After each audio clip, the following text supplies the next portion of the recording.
"You're giving her to him," the social worker whispered, unable to hide her shock. Vanessa folded her arms. "She's not my responsibility anymore." Across the room stood Daniel, a homeless single father wearing an old jacket, holding his little son's hand.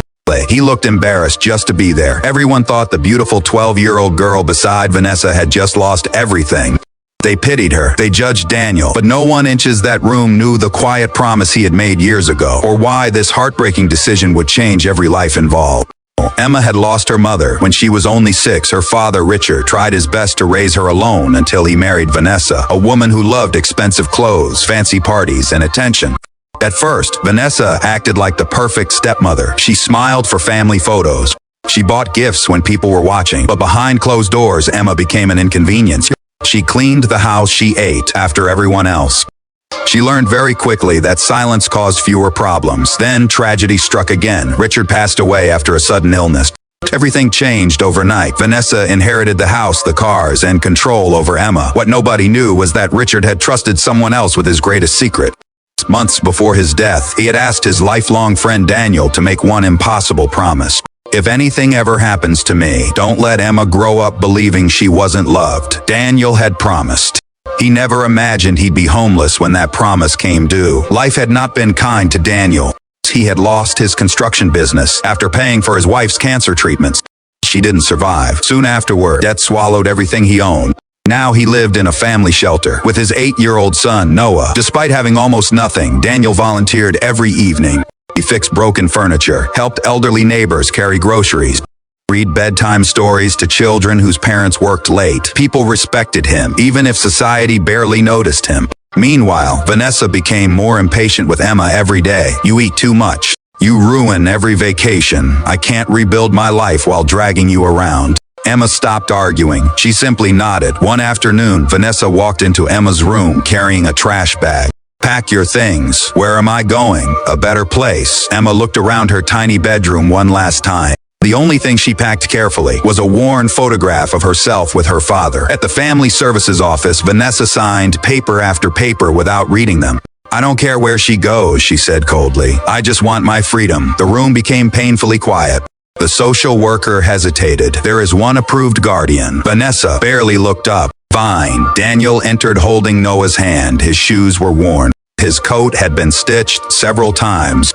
Vanessa laughed softly, seriously. "You're giving my stepdaughter to a homeless man." Emma lowered her eyes. She expected another disappointment. Instead, Daniel knelt beside her. "I'm sorry you've had such a hard year." Those were the first gentle words anyone had spoken to her in months.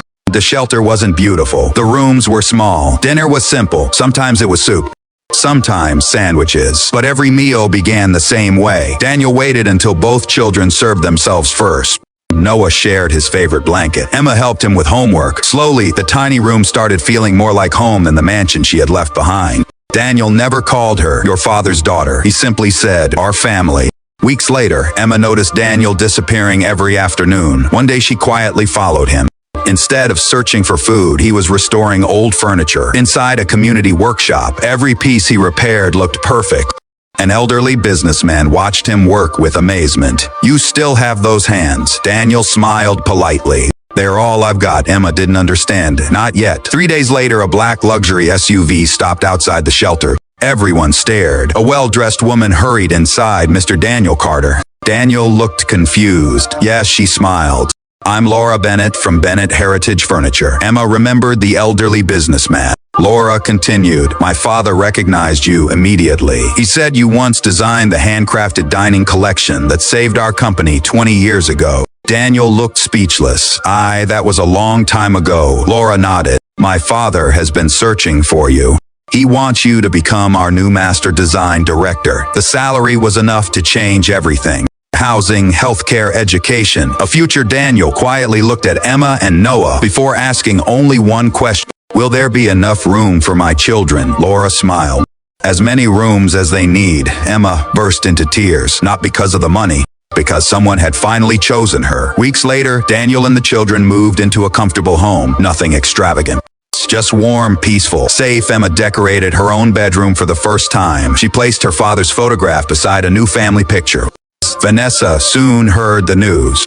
She couldn't believe it. The homeless man she had mocked was now leading one of America's most respected furniture company. She appeared at Daniel's office carrying flowers and forced smiles. "I think Emma belongs with me." Daniel remained calm. "You gave up that choice." Vanessa turned toward Emma. "I've changed." Emma looked at her quietly. She wasn't angry anymore. She wasn't afraid either. She simply answered, "Home isn't where people keep you. It's where they choose you." The room fell silent. Vanessa realized she had lost something money could never replace. Daniel didn't celebrate.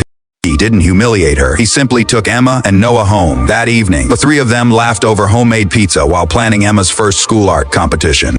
Sometimes justice doesn't arrive with revenge. Sometimes it arrives with peace.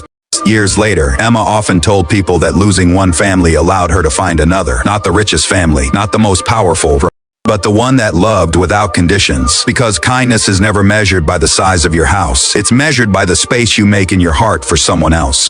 Have you ever been underestimated or found hope in the kindness of a stranger? Share your story in the comments below.